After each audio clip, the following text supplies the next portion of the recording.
This is Outside the Round with Matt Burrill, a Raise Rowdy podcast.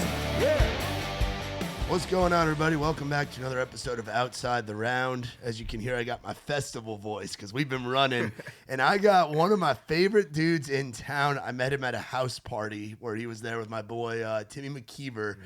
Had to be coming up on a year ago, maybe, somewhere. I think it was last fall, bro. We got my boy, Big Mo. The biggest, man. The biggest. Brother, how you been? I've been amazing, bro. I mean, chilling, living it, you know what I mean? Just kicking it, trying to do my best, bro. How you been, dog? I've been good, dude. It's just been a lot of running with festivals, and we got to hang. You didn't play Tailgate and Tall Boys, but you gave it hell, and you were up there all week. Yeah, that was one of the funnest fucking events I've ever been to, bro. We just went at it 4 days in a row, back to back to back, bro. Shout out to Tailgate Boys. That shit's fun as hell. Yeah, man. It was that was a wild time, and that seems like forever ago, but that was only 2 months ago. Yeah, like that's how like busy the summer's been. Yeah. So you've been out on the road and crushing it, doing shows and shit.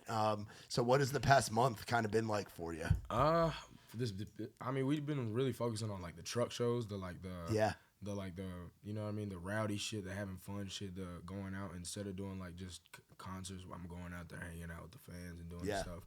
Like this last one we had was in Seneca, South Carolina. Ooh, so okay. It was right there outside of Clemson, and we had buddies from TG Customs out in South Carolina. Nice. They rented out this huge facility, and it was just like almost like a farm and a warehouse kind of thing, but they were big as hell, like big enough for like 1,000, 2,000 people to film. Wow. So we had a flyer made probably 3 or 4 months ago, and we just, you know what I mean, we thought it was going to be a good idea. It ended up being a great idea. There was a fuck ton of people showed up. Everybody showed out. They told me I didn't have to show up till 2 o'clock. I was there at 8 a.m. Wow. Partying. We started drinking at like 9 a.m. Went out, riding around. I'm on the golf cart acting a fucking fool at like 11. Yeah. Yeah, that shit's fun, bro. I mean, we do that. And then I got one coming up, I think, in Louisiana that I'm announcing. Nice. That's going to be sick. That's going to be a lot bigger, though. That's cool, dude. And I feel like something that you do so well is you've lived all up and down the East Coast, like we were chatting about. You're a young guy, and you've gotten to get a lot of experience in college towns, but you mix in Southern lifestyle and what it's like to have been originally from the South into hip-hop and rap, as well as anyone is doing in the game right now. I appreciate that. I think, for me, the route I took wasn't, hey, I'm going to make music like purposely for this genre specifically. It was just like, I'm just at home writing a song, and I'm not even writing a song. I'm listening to the beats, and I'm just freestyling on the TV, like on the TV speakers, just going back at it with my buddies. And I mean, the shit we rapped about compared to like, I guess a normal rapper, it was different. So I guess from the beginning, from the first one I dropped, Boots, a while ago, it was different. We had a Nancy Sinatra sample, and there was a flip, immediately flipped that, and then Gwen Stefani was a flip. And I enjoy flipping music and being able to correlate the original song into my lyrics. You know what I mean? So I was able to do that with a bunch of country songs, and the stuff I'm rapping about is what I'm doing back home. So it also happens to be, you know what I mean, in the genre and subtle to the genre. You know what I mean? Yeah, dude. And I think such an important part of life, but particularly in music, is being a good hang and finding guys and girls that you like to kick it with, and that more importantly like kicking it with you. Yeah. And I think that's been a huge part of your story, to having these massive features so early in your career. Like Sam Canty and the Treaty Oak Boys, shout out my dogs, Dylan Marlowe, Kid G, Timmy McKeever, Lacade. I mean, bro, you got so many of them out there. Just what's it like kind of being everybody's little bro? Because you're younger than all these guys, but I know you're Big Mo, but you're like the little brother to all these cats, man, that are big in the country and rock space. Yeah, honestly, for me, it's the best experience I've ever had in my life. You know what I mean? It's the first time I'm the oldest in my family, so. Oh, so you're used to being the big brother. Yeah, so it's the first time being able to come around people and learn, and not having to get chewed out for learning, and being okay with learning, and having to, you know what I mean? Like, there's so much, even from my attitude all the way to my stage presence. You know what I mean? I'm learning from these guys, and really, I appreciate every last one of them, because every single guy that I make a song with, or every single artist that I'm hanging out with, it's all off of organic base. Like, it's like, I met this nigga somewhere and we just started hanging out. You know what I mean? let's start with Dylan Marlowe. You're a Georgia guy. He's a Georgia guy. How'd you two get linked? So I have a buddy named Jackson who works with Dylan and a couple other buddies who are always friends with Dylan. I got a buddy named Screech, and I've always dude, I love Screech. I love Screech. Shout out Tyler Collins, my man Screech. My dog. So, his dad was like a sheriff in Statesboro or something. Really? Yeah. Yeah, he is from around my parts. They're OG Statesboro. Yeah. But really, it was like meeting everyone around him and them giving me the word, oh, let's do the song with this, You know what I mean? And I've always loved his music. You know what I mean? It's always Dylan. He's hard. You know what I mean? Yeah. He knows what the fuck he's doing. Yeah. But it was something that I feel like was bound to happen regardless, because everyone in our group, like, we all get along so well, our like both of our kind of groups, because we hang out, do the same kind of stuff, that I feel like it was gonna click eventually, and it eventually clicked. The song's a banger. It's called Settle Me Down. Yeah, bro. And what I love too is that you have a guy like Dylan Marlowe he's such a good guy, bro. And he's married with two yeah. He is settled down. And he's the shit. And it's like for him to be on a track where the premise is like that. But your flow and his voice on the hook and on the chorus just goes so well together, man. Like sonically, it's a smash. And then one that, I'll be honest, it took me a second because it is sonically different hearing Sam's voice on a hip hop song, man. Like Solitary, bro. Solitary Sunrise is like, it's so sonically different, like to hear Sam's voice on a hook with your flow and what you're doing on there, man. But it seems like that song's been a game changer for you, man. Yeah, absolutely. And I know you've known Sam and those guys for a minute too, right? So Sam and them, I reached out. I can't even remember like who reached out to what. I think I made a TikTok and it was their sound or something, and he ended up reaching out. He's like, "Hey man, whatever," or he commented or something. Yeah, we'd love to do a song. Hit him up, and eventually it didn't even turn into me doing a song with him because we clicked so well. And that's one thing about me is like the music could come, but the relationship matters more to have a better chemistry. So like for a year and a half, I've just been hanging out with him on the road with him, doing whatever. Like we're always, every time I'm around him, we're having an amazing time. So it wasn't really like we had, and they were always busy. I was always busy. The song couldn't come apart. But then eventually, like out of nowhere, we just, you know what I mean? We had the time for it. We did it. And that song, for me, it was one song that I've always wanted to do. Like when I thought of country rap, I've always thought of Me and Them. Like I've always wanted a song like that. You're like, man, somebody's got to do it. Why can't it be me? Yeah, I've loved their music, loved it. Like I don't know, I felt like that's what I needed to do. But in that journey of me listening to them, because on the country side of things, I love them. You know what I mean? Even before they knew I was listening to them all the time. So eventually it was just like, damn, this is real life. Like this shit's really happening. Like it's not like I just went out. Like this is my dog. Like bro, me and him are Snapchatting. You know what I mean? And then it just turned into like, bro, he's like my brother. You know what I mean? If I need advice when I'm on the bus, I'm talking to him. If he shows me around, you know what I mean? The first stadium or the first arenas I've seen and go on stage is because of them. You know what I mean? So it's like, it's a different factor of appreciation. At what point in the show were they bringing you on stage? We're going out for Boomtown. Oh, you were going out during Boomtown. Yeah, I'm in the middle. And you're shotgunning and doing the beer showers. The videos are hilarious. What was the first show you did with, like, where they brought you out? Do you remember? I figured it was somewhere in the Southeast, right? South Haven, Mississippi. Oh. Wait, was that the first one? Yeah, it was the first one. South Haven, Mississippi last year. That was like May of last year, and it was one of the rowdiest concerts. Mississippi gets down. Oh, my God. Mississippi really gets down. What? Them niggas do not play, dog. No, they get wild, man. I remember going down there when I was touring with Muscadine and with Trey Lewis, and I would, without fail, I'd see something wild going on out there. So I can only imagine Treaty can being out there. When I was on stage, it felt like they was running at me. Yeah, that's how wild Mississippi is. Like it was the craziest thing. Like like a normal concert I've been to before that would probably be like a Nashville concert or something. Yeah. You know, because before I was making music, I've never been to a concert. Really? Never in my life. I never bought a ticket to a concert. Never went to a concert. Never even like a park concert. Nothing like that. Really? Never been behind a mic. Never. Why do you think that was? Was it just the way you grew up and the opportunity not being there? That was part of it, but my family really wasn't tapped into the concerts and stuff. Like they just don't really do that. So I was just like, I don't know. Like when I found the concert world, it was just a whole nother. Yeah. It's like taking a jet to a whole nother country. It's like the moment when you feel the crowd all in unison singing the same thing. There's no feeling like that. Yeah. And then when they stop singing, when they stop in the mic and they're all singing. Oh my God, bro! The first time that happened to me was just like It didn't even. It wasn't really a full effect because I know Yeah. obviously it's gonna get bigger and bigger. But at the truck show, it was really cool. Like when I stopped singing and everybody was singing, that was really cool. What song was it? Or was it for It all was. of them? It was for the last 3.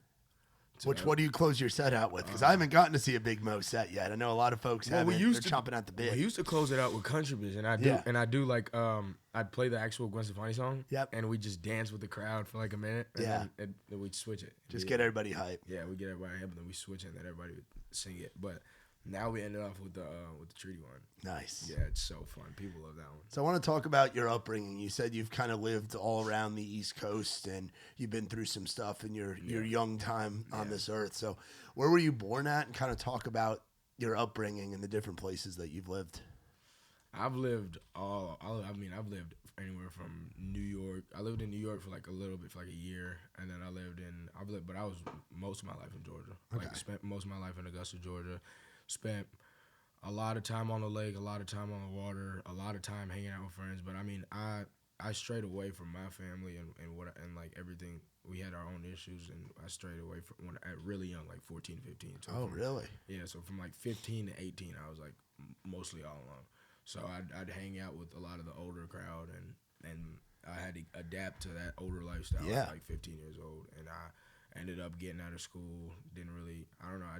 It was at the point where it just felt like I couldn't find anything, and so I took the party route. Was going downhill. You know what I mean? There wasn't really anything going. But I mean, I was always around people who, you know what I mean? Like it wasn't like the people around me were bad people. Like it was great people, great times, and I was just unfortunately not putting in enough work, I guess. And I also I was making music, but I wasn't making music. You know You weren't all the way in. Not even close. You know what I mean? Like I'd make a song for fun on BandLab and never show anyone. You know, like it wasn't like I'm making music, like I'm trying to drop a song or I'm trying to do that. But eventually, I mean, God called, and he, you know what I'm saying? He answered everything I asked for, and when I went to county jail for missing court, and I stayed there for 3 to 4 months, and it was all for a FTA on a small disorderly conduct charge. But in the state of Georgia and Augusta, if you miss court, you can't. You know, it's an FTA. You have to wait on your court date. So I get out, drop a song the same week I get out. And I kid you not, I maybe like 700 monthly listeners after I dropped the song. I wake up, the song's at I'm at like 2,000 monthly listeners, and my emails, DMs are all flooded with like deals or whatever. And I didn't know what to do. You know what I mean? I called my buddy, and obviously he said the same old bullshit everybody's saying. Oh, trust your gut, trust this. Like you can't trust your gut if you don't know shit. You know? Like what the hell? I'm reading 4 pages of bullshit. You want me to trust my gut? My gut's telling me to put the paper down. But eventually, I mean, I met a group of guys in Columbia, South Carolina that I was staying with at the time, and before I got the big money, like the money at the time, and I don't know, it was just like the song popped off like crazy. Which song was that? Boots. 1.2 million views on TikTok. A week after I got out of jail. Yeah. Like I mean, and I was alone, didn't know what the hell to do for the last 3 years. So I didn't know what the fuck was going on. Like, what the hell? Yeah. So the song, it goes up. I signed management with my buddy LJ, who I'm signed to now. Yep. And I mean, he had me at 1,200 monthly listeners. Now we're at like 800,000. Yeah, and dude. That was a year Your numbers are just rising and rising and rising. rising. I gotta give my boy LJ credit, and I gotta give a lot of other people who are on my team right now the credit, because I mean, you know what I'm saying, you can't move on without those guys. Yeah, dude, and it's like for you to go from being on your own to having a support system and a team around you, and now having homies here in Nashville, like talk about the journey of getting you here. Yeah, I mean, getting you to be a Nashville resident, bro. Yeah, bro. I mean, and God, bro, shout out to God. You know what I mean? Thank God for everything I have, and it, bro. But the Nashville journey itself, I think, is probably as crazy as my whole life. You know what I mean? Because I went from just coming and visiting, saying I'd never move here. You know what I'm saying? Because when you and I met, I think that was at Eli Winders, Max Martin, like all those guys. It was them signing their publishing deal over at Big Loud. Guy. And Timmy you and Timmy showed up at the house party. I met Vincent that night too. Yep, Vincent Mason was there. Yep. Yeah. But we were. Were you living here at that time? No, I wasn't. Well, you were just up here on a visit. visit. I was kicking it, bro. Literally. But I was in they tried to, like, my team wanted me to find a city that I can base out of, because I'm from. I mean, there's no studios where I'm from. Like, there's stop signs and traffic lights and shit, but there's no studios or anything. So they come out here. They're like, go to Atlanta. Atlanta, I just was not my cup of tea. Like, there's nothing. There's like, Atlanta's cool, but I just can't live there. You know what I mean? I can't. It's too much nightlife, too much. There's not, the music's cool, but it's not like Nashville's. When it comes to music, oh my God, this is the shit. It's everywhere. It's the shit, bro. Yeah. So I come here on a visit, and I'm at the hotel. The hotel I'm staying at in Nashville had a fucking studio in the basement. I called my manager. I was like, yo, I'm never fucking leaving. I was like, bro, this is exactly what we need. I wake up, go downstairs, I'm recording, go back up, go to sleep, wake back up, go back. Like, I was doing that for 2 weeks. And then they had me in hotels outside of the city of Nashville. I just wanted to be in Nashville. Yeah. They put me in hotels outside, and I come into Nashville every day, record music. I hang out with everyone. The people that I was writing with, the smaller sessions that I had a while ago, I'd hang out with those guys and network through those guys. Yeah. And those guys, I'd go out with them and meet bigger guys. And it always, I mean, the journey in Nashville never ends. Like, you think you meet someone big, and then you meet someone that's 10 times bigger, and then you meet someone that owns whatever that guy has going on. My favorite thing is you meet other guys that move here around the same time as you, and then you guys grow together. Yeah, that's fun. My favorite part. I think so around the time of when I moved here, I'd say November, maybe, like October, November. And in October, I was just chilling. I was hanging out with Timmy McKeever, like you said. That was just my crowd. And I mean, I love them boys to this day. Me and Timmy just played golf the other day. Yeah. But when I found them, those were guys, like, I've never in my life had like a bunch of people around me that all wanted to do the same shit. Yeah. Like, all of us want to get up and grit. You know what I mean? Like, Timmy wants to get up and write. This guy wants to get up and play a show. Like, everyone wants to do something here. Yeah. And I'm like, dude, I mean, how the fuck can you be lazy around a bunch of people who aren't lazy? You know what I mean? Like, you can easily be lazy around a bunch of niggas sitting down. There's nobody sitting down in this fucking city. Like, everybody's moving, bro. Everyone's running. Like, and that's the best part about it. It turns in, it's not a competition because y'all can run together. Like, I mean, for me and Timmy, we are in 2 different spaces of music, and we made a song together. You know what I mean? We're in 2 different aisles. We're in 2 different, and we made a relationship that now me and Timmy have like probably 7 or 8 songs right now, and they're all hits. Yeah. Because we both love music. We both love to experiment. You know what I mean? And that was the crowd I was surrounded by, and that's the crowd I'm still surrounded by. And it's the biggest reason on why I moved here. And there's no other place I like when if I want to buy a house, I'm buying here. Yeah. 100%. There's a bunch of good guys, a bunch of good music. It's all yeah, man. And you talk about guys stepping out of their comfort zone musically, and you and Timmy sonically couldn't be any more different. Yeah. You know, you're a rapper that talks about country shit, and I mean, I don't know. Do you go by the title of being a country rapper? I think or I no, just because go it's by, like, I mean, it's a cool title. I mean, yeah. But like when I started making music again, it wasn't for a specific genre. Yeah. I just made music, and I happen to be both things. You know what Yeah. I mean? So it's a cool title. It's a true title.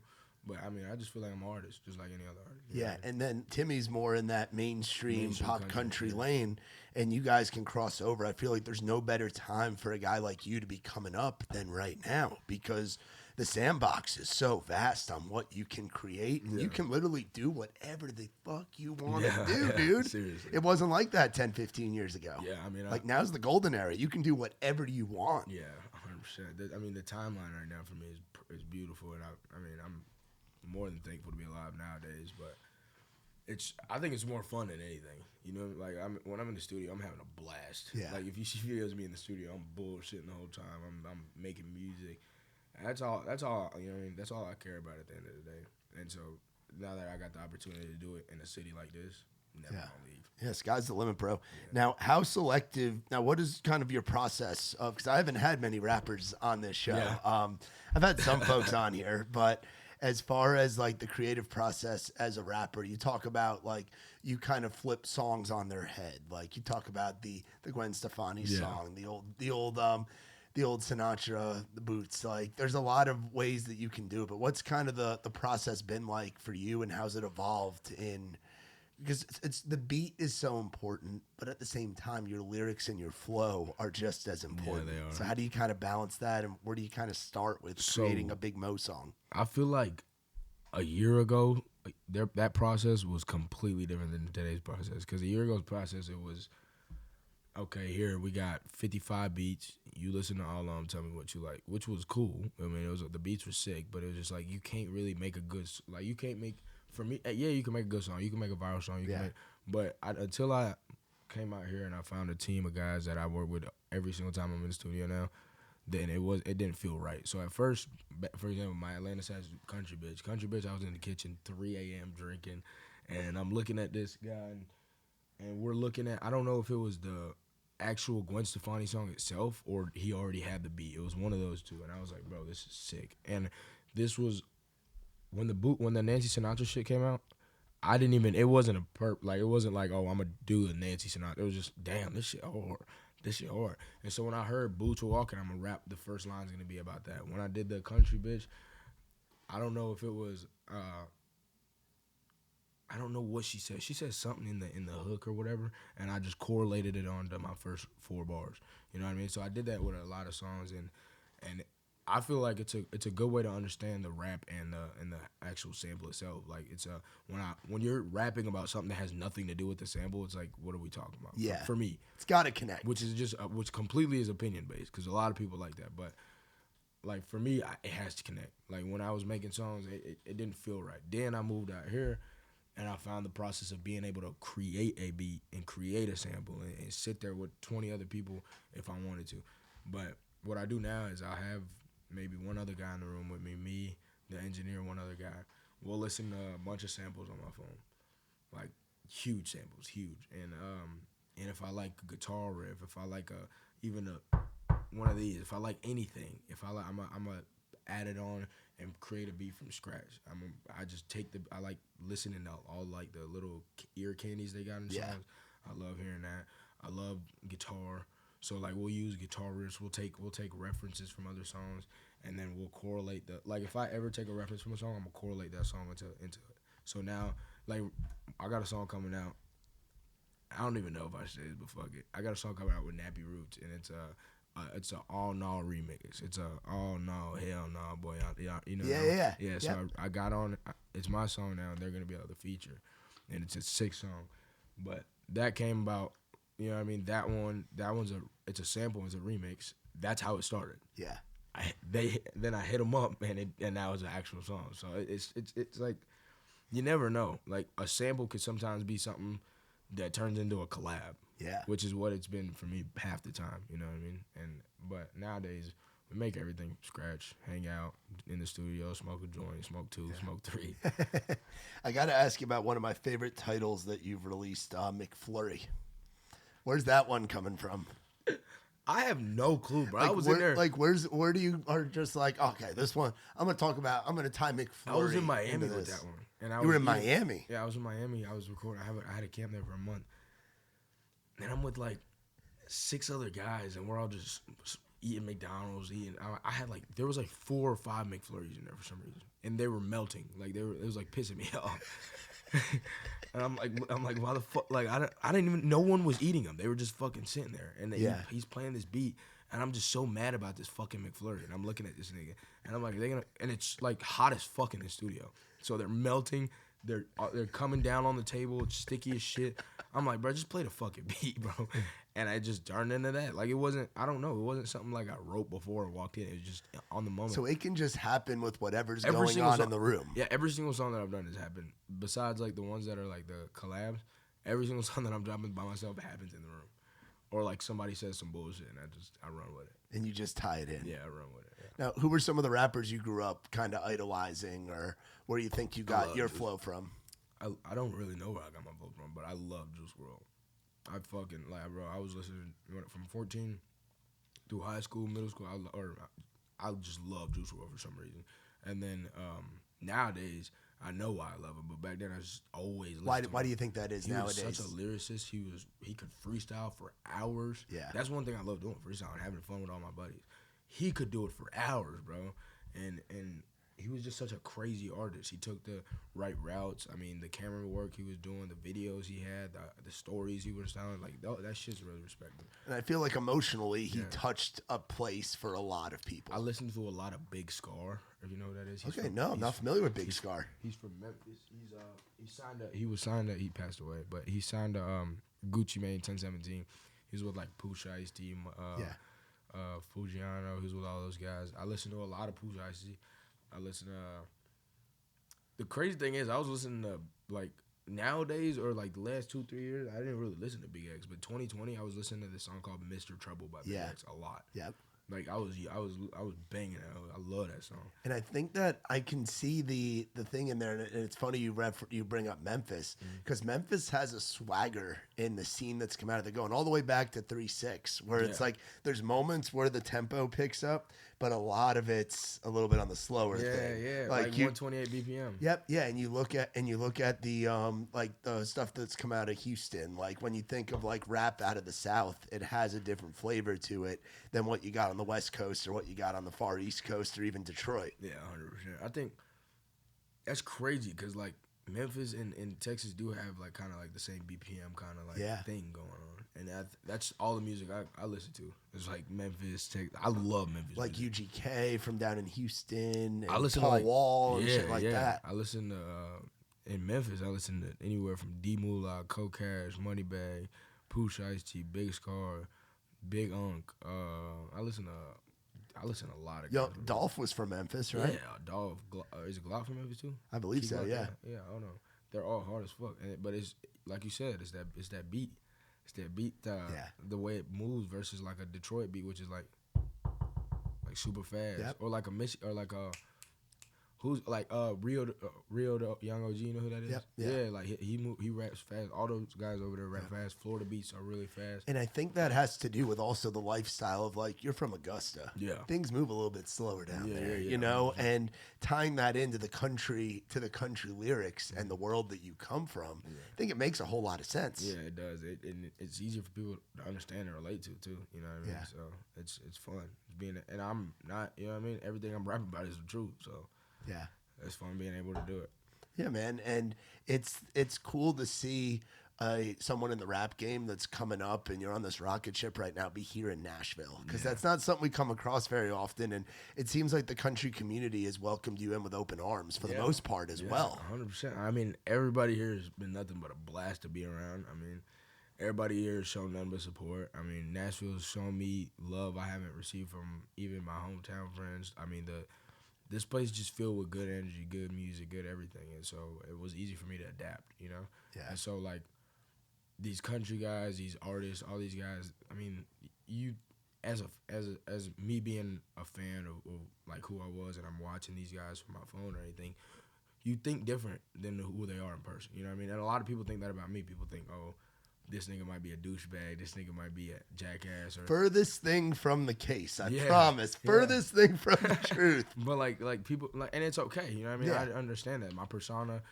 when you put out an internet persona, you're not showing the internet your personality and stuff. It definitely leads people in the wrong direction. But when people meet me and stuff, you realize how much how much the internet fucks things up. Because like people will meet me and they're like, damn, bro. I've had people straight walk up to me and be like, I thought you was gonna be a bitch ass nigga. I was like, damn, like you couldn't word that any differently, nigga.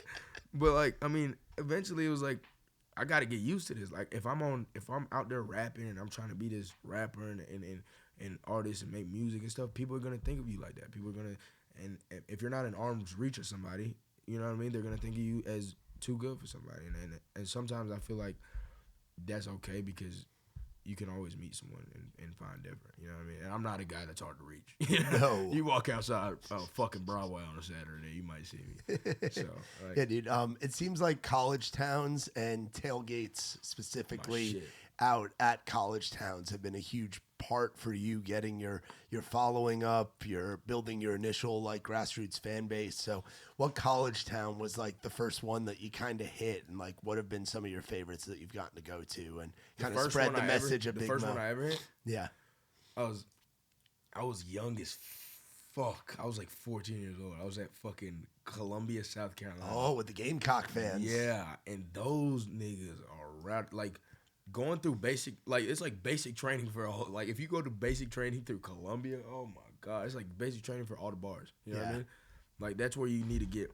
Like them niggas are rowdy. Go to 5 points. They get down, bro. Like and I mean I was doing shit. I know damn well I shouldn't have been doing, but shit, it was the funniest shit ever. And then eventually I made my way over to Athens. Spent a lot of time at UGA. Statesboro, I was there a lot. I don't really like Coastal Carolina. In Myrtle? Myrtle? Yeah. Myrtle's a little dirty. Myrtle's a different place. Yeah, I don't know about Little. That shit stinky as hell. That's the funkiest fucking beach on the East Coast. That's like, nah, hell no, bro. Like, I don't know. Like, this is my theory. If you sit in a group and you make a group decision to put in money to go to fucking Myrtle Beach, I can't be friends with you. Like, seriously. Yeah, I've had good times in Myrtle. You have a good time every time, but it's like you're willingly going there. I end up in Myrtle. You end up in Myrtle. Yeah, I end up. That's how I was in Myrtle. I didn't fucking plan to go there. So how'd you end up there? What was the plan? So, I mean, if I stayed in, like, Conway with my buddies, niggas ended up in Myrtle. You know what I mean? Like, this 4 a.m. Why the fuck am I on Myrtle Beach? Don't know. You know what I mean? Just a bunch of girls and drinks, I guess. Ended up at Tin Roof and all the bars out there, Derrieres. Yeah, fuck that place. Dude, that place put me through the ringer. But, I mean, I think my favorite college town right now is Ole Miss. Ole Miss, Oxford. Yeah. Oxford does it different. Yeah, they do it great. I love them. I love that place. I mean, Alabama's probably got the nicest I've seen. T-Town, Tuscaloosa. Yeah. Probably the nicest college town I've seen. But Louisiana and Oxford are probably the best two, in my opinion. Now, have you gotten to, like, pop up and do shows at any of these places yet, or not quite yet? Yeah, I've done a couple. I mean, Athens, I did one. Ole Miss, I've done on top of, like, at a bar, which was funny as hell. Oh, so you're, like, performing on top of the bar. Or, like, wherever we're at, like, I'm on the bar. Yeah, like, you're on the bar just spitting. Just being an idiot, dude. I mean, it was me and a bunch of my boys from, I think they live in Cali, but they do, like, this college tour thing, and we were all hanging out, all doing the damn thing, and we got a B&B. When we went out, they're all, like, known as hell on the internet, so we were going out taking pictures, causing ruckus, we went on a frat tour, did all that, but eventually the night led to me being on top of a bar performing, yeah. And I mean, that's the funnest part. What are those frat tours like? Because that's something I've never really honestly experienced. They're exactly what you think they're like. Like, you walk in, it depends on what time of the year you get the tour too. Like, I mean, if you're going at the beginning when they can't have no bitches over there, it's kind of like a sausage fest. that's between them and God. I don't know, but it's fun as hell. You know what I mean? They got a huge platform. They got a huge space to do whatever they want. They got those, like, I'm gonna perform at a couple frats this year. I mean, the kids are good kids. I mean, you know what I mean? They're easy to get along with. That's all that matters. And they're right around your age group too. So it's with you being a young man like you are, you are the same age as all these college kids, so it makes sense why the college markets would be a great spot. They're bumping your shit, dude. Yeah, they are bumping that motherfucker. And it's a huge way to get the bass going. Like, I remember I had Brantley Gilbert on here a few weeks ago, and he was talking about a huge part of his story was going to Milledgeville and going to Athens and going to Tifton and going to Valdosta and going to Statesboro and those college towns were where he built his initial base because he learned from Corey Smith, who did the same thing. You know, like, these college towns are lit. There's power to having that, because then when those kids go back to wherever their hometown is, they're gonna say, when they're passing around the aux and who's playing what, somebody's gonna play Big Mo. Yeah. Be like, this guy I saw this guy perform at Kappa Sig or whatever, you know, like, or play at Proud Larry's or play at the Blue Room or whatever. I really like the idea of, like, concerts at frat houses too. Like, they look sick. They're like, when you go online and you see like all these fucking kids packed out, or like the backyard bands. You know what I'm talking about? Bands. Oh, yeah. That shit's so sick, bro. It's just so cool, bro. We need more of that. Yeah. Honestly. Now, with your live show, is it just you and you've got a DJ up there with you? Me and my DJ. That's Duck, right? Yeah, Duck. DJ so, Duck. So I've known Duck since he first moved to town. So talk to me about how you got connected with him, because he's a hustling dude and a good dude, man. Oh, God, this is my brother. I was friends with him before he started working with me. Like, we were. It was. I think it was like January through March was the area I was just looking to expand my team and just because shit was getting serious. Yeah. And so me and Zach, like, he had other artists before me, and so I was always hanging out with him. Like, he was just a good hang. We always hung out. He got shit done. I watched him do shit. He's always trying to do better. You know what I mean? And so I brought him up, and my manager was already ended up knowing the kid. Like, they've already known each other a while back, I guess, and it was just a great addition to the team. And now he's like one of my, you know what I mean, my guys. If I need some, he needs some, he calls me, I call him. He's one of the, you know what I mean? There's a lot, for me, bro, I feel like a team, it has to be a team for it to work, and he's a really big part of the team. Yeah. Because even the little shit, from the littlest shit he does to the biggest shit he does, everything helps my cause. You know what I mean? Yeah, I can only imagine at a live show, you're up there flying around, and he's back there with his mustache and his hair behind the thing. Yeah, just rocking out. Dude, he's so funny on the mic. First time we went out there, his fucking voice cracked. Dude, that was the funniest Where was shit. that at? We were in like fucking Ohio or some shit, and I'm behind the stage. Or no, I think we were in Ohio. I'm behind the stage, just nervous as fuck. The crowd screaming, like, bro. He said, "I'm about to bring out Bimbo." They started fucking screaming. I'm like, "What the fuck is going on?" I don't even scream like that when I see myself, guys. Yeah. I'm screaming. I'm looking at Zach. I'm looking at my cameraman, and he's got the camera pointing at me. Zach goes, "Are y'all like?" He goes, "Are y'all fucking ready?" And it was like loud as fuck. Bro, I dropped the mic, died laughing. This nigga, you could just hear. He didn't say a single word after that. Yeah. He gets off stage after. I rocked that show, bro. That was like one of my favorite shows. This is the picture from the show. Oh wow. Yeah. Damn, dude. Who was that a Honest headline Abe. or who were you out with? Honest Abe. Honest Abe. Now who's that? I'm not super familiar. He's my dog. He's from Missouri. He's killing it. He just put out a song with MGK. He's somebody that he's one of the most humble artists I've ever met. One of the only people who was okay with teaching me the ways, bringing me out, doing me. You know what I mean? Like, I love people like that, and he's a big part of my success too. You know what I mean? And I'm not even anywhere near what I want to be because no, dude, you're just starting, bro. Yeah. So, but people like him help a lot. Yeah, dude, it's important to have guys and girls around you that'll help lift you up and bring you along. And not even materialistically or anything. Like, these guys mentally help me out a lot, bro. Like, being around them it's a great time, bro. You got to navigate your life because like a year ago to where you're at right now, like, super different. Keeping the train on the tracks, bro. I mean, and I can't even say it's hard because this is what I chose to do, and I enjoy every last bit of it. But I mean, sometimes you just gotta. I like being around people where I could be myself, you know what I mean? And so you got to pick those people because being yourself around the wrong people, even like it's okay to, like, you got to be yourself all the time, but like, you know what I mean? Sometimes you just got to chill. But I like Ave and them, or like even most of these artists that I hang out with, I just hang, you know what I mean? Do whatever the fuck you want, hang out, say what, like, that's the kind of crowd I want around forever. Now, what do you like doing when you're not doing music stuff? Dude, I've been golfing like fuck. You've been golfing? Yeah, recently. Don't know why. I've been golfing a lot. Did you grow up golfing? Well, I mean, I played golf before I was playing golf 14, 15, 16. Okay. And then stopped for like 3 years. And then I got back here and I'm golfing all the time. You know what I mean? It's so fun. What courses you playing at? Riverside, Riverside. I like Riverside. I like Riverside. I like Riverside a lot. They've made it a lot nicer here in recent years too. Course is pretty cool. Yeah, it's quick. You get out there and play a quick 9. Yeah, that's my kind of shit. We go on the boat a lot. Okay. Yeah, a lot of time on the water. Yeah, a lot. Like, sometimes too much. Like, we've been on that boat till 2 a.m. and we'll dock. Really? We get on the boat a lot. The bars. Bars, yeah. Now, where are some of your favorite spots you like going to? Because there's a lot of them here. Yeah, we have a ton of. We are a bar city. Yeah, there's a lot of bars. I don't know. I can't put my hand on it yet. I feel like I gotta be 2 more years and I'll be I want to be a regular at one. You know what I mean? And get my one. But I'm tasting it all right now. Yeah. I mean, they're all cool. And what I like too is the way Nashville's set up. You have different vibes in different places. Yeah, you do. Like, that's what I'm saying. East Nashville, Skinny Dennis, that's a different vibe. Or you go to Ernie's or any of those, different vibe from Broadway, where you got all the tourists and you got the DJs. Then and that's Midtown's a different vibe. And then Midtown's a whole different world. And then you go to Germantown, and that's a different vibe. And then 12 South. Yeah, 12 South's a whole different flavor, bro. 12 South is sick. 12 South is... I went to Bar Taco yesterday, and the tacos were great. The food is so good, dude. It was great. The food was amazing. Yeah, dude. We got a lot of good food here, too. Yeah. Oh, yeah. Yeah, food's anything you could ever want, we have here. I think, I don't know what kind of food. Indian food I've had a lot recently. Indian food? Yeah, I've had a lot of Indian food. Where are you getting Indian food at? That's not something I eat regularly. This place called Sindoor, and it's like 10 minutes from there.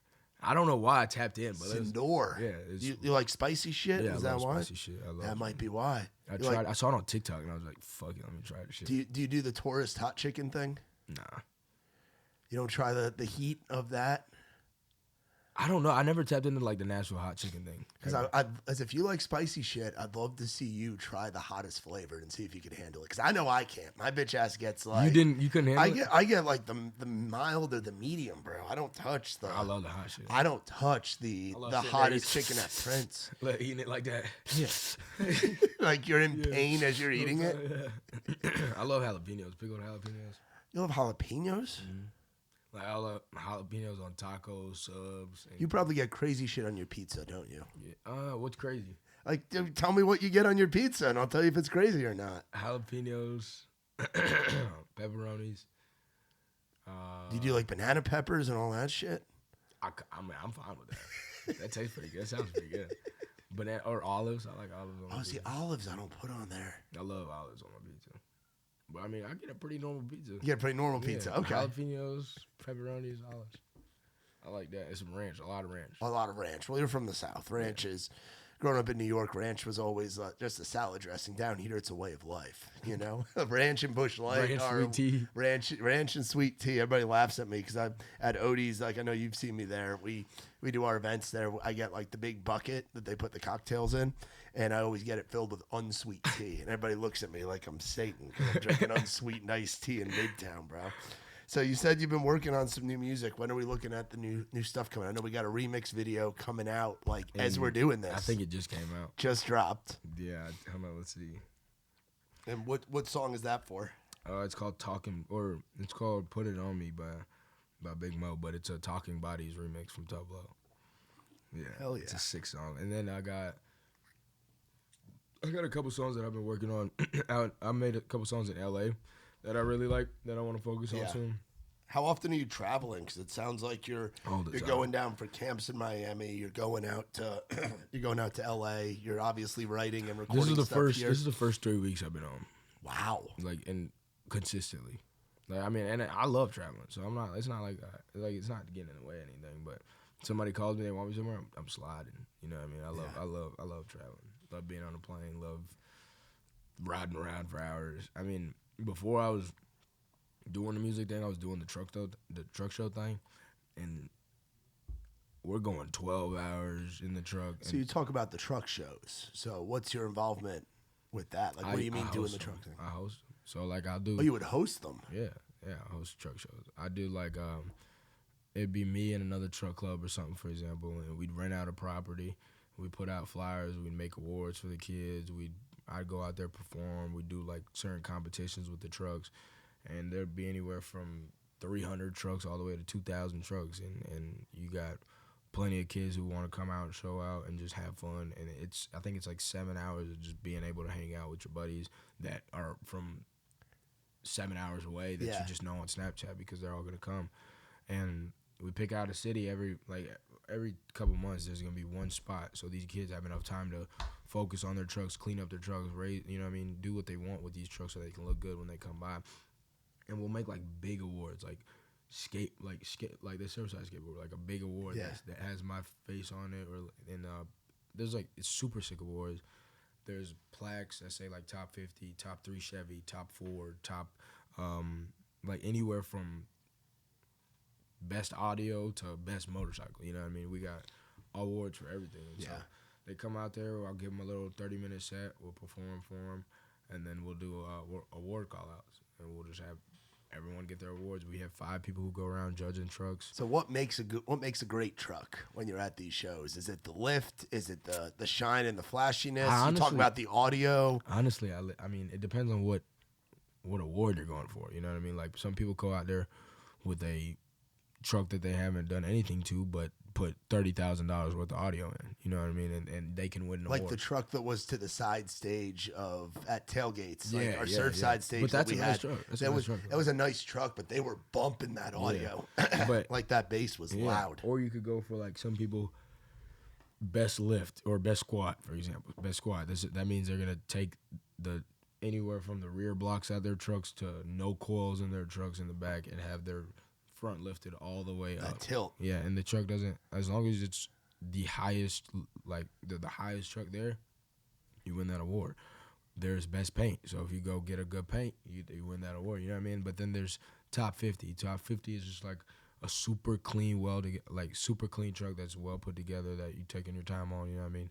And a lot of these guys, to be honest, are biased. You know what I mean? Like they're giving awards to their friends, or giving awards to. So sometimes that ruins the fun, but most of the time it's just. Yeah. So you had the love tailgates then with the truck show being there. That's my shit. Max my first tailgates was 3 years ago, 4 years ago. Oh, so you've been there on the truck side. Yeah, I went there when Bailey Zimmerman performed in North Carolina. And I was gonna say the that's part of Bailey's origin story too, because he's always been a big truck guy, and that's how he got his start. His truck's sick. He's got that big white one. Yeah, Yeah. Shit's sick. I love that truck. That's awesome. Oh God. Hell yeah, dude. So when I'm fucking sneezing over here. I'm sorry. Wisconsin gave me something, bro. Where I've been, and I gotta go host in Indiana. Thank you. I appreciate it. Doesn't happen on here very often, where I'm sneezing and shit. But so we got the new the Bodies music video that just dropped. We got another one coming out in September. We got a song coming out in October. I'm not gonna say with who. Okay. But it's a pretty big song. Okay. And it's gonna come out on their end, and I'm the feature. But it's a good song. And then I got one in September, probably one this month too. And then are we looking at a full project coming at any point? Yeah. I mean, I'm putting it together right now. But how many songs? EP, full album? I might do an EP just because I want to put something out. Yeah. But I might do a record by Christmas, you know? I might put out a record by January. I might put a record out October. I mean, it just depends on what timing I feel like is right. But right now I'm working on it, putting it together, trying to get the best album I could get. Yeah. You know what I mean? That debut album's a big one, bro. Yeah, it's going to be fun. I mean, that's awesome, man. It's already sounding good so far, so. Yeah, dude. Well, thank you for doing what you're doing, because I tell you what, as somebody who listens to music and tells people about music for a living, we love what you're freaking doing, bro. Like, that. You're absolutely killing it. It's a breath of fresh air. It's something different than we've seen here in the scene, at least since I've been here. And sky's the limit, bro. The rockets just fire it up and get ready to go to the damn moon, bro. Man, you can go all the way out to Pluto in this thing, bro. Like, it's happening. And I think there's a lot of cool shit we could be doing. Anytime we could have your name next to the Raised Rowdy name, it's a plus for us, bro. I mean, y'all boys are some of the best guys I work with. You know what I mean? Even if it's just coming around y'all. So anytime Raised Rowdy want to do something with Big Mo, you just holler. Well, hey, I still we have to. We're waiting on that rain check date. I want to get you a night at Odie's and do Big Mo and Friends and get some of the folks that have featured that we're talking about. Maybe we time that out with whenever the project comes. Either end of this year, beginning of next year. We'll hit up LJ and talk about that, because I didn't even. Because I want to have a splash moment for you in town, and some of the sick folks that you've gotten to collaborate with can pop out too, bro. Have Zach up there on the board. Zach would kill Odie. That's what I'm saying. You and Zach up there, dude. That'd be fucking awesome. Man, that nigga Zach funny as hell. With his stash. That nigga funny. That look like a rich ass hippie, bro. Yeah. I love when he wears his overalls too. Wears his camo ass overalls, lets his country come out. That boy funny as shit. Yeah, but we gotta do it, bro. We will, man. That'd be a good idea for my album too. Yeah, dude, we'd love it. Yeah, Odie's would be popping. He wouldn't have room. Shit, huh? We'd be pulling the tables out of that thing, man. Well, I appreciate you coming on here. If y'all aren't following our boy Big Mo, get out from that rock you're sitting under. This kid's doing some cool ass shit, and he's got some great songs out and a whole bunch more coming along the way. Shout out to our friends from Surfside. No bubbles, no troubles. I got some there for you that I'm gonna send you home with, Mo. And I know you believe in the no bubbles, no troubles. Yeah, you know, these things, they go down. And I got some hats for you over there too. Yeah, I need that black. I've been looking at that black one this entire time. Yeah, dude. Oh yeah, man. With this, we call that our classic black script writing hat. That's exactly the one I want. So yeah, man, we'll get you all decked out. And appreciate you, man, and excited for what's to come. Shout out to my man Mo. I'm Matt Burrill. This has been Outside the Round. I ain't never been the kind for staying one place for too long. I ain't never been the best at saying I love you to a girl I love. Only got a couple tricks up my sleeve. They usually just make them leave. So if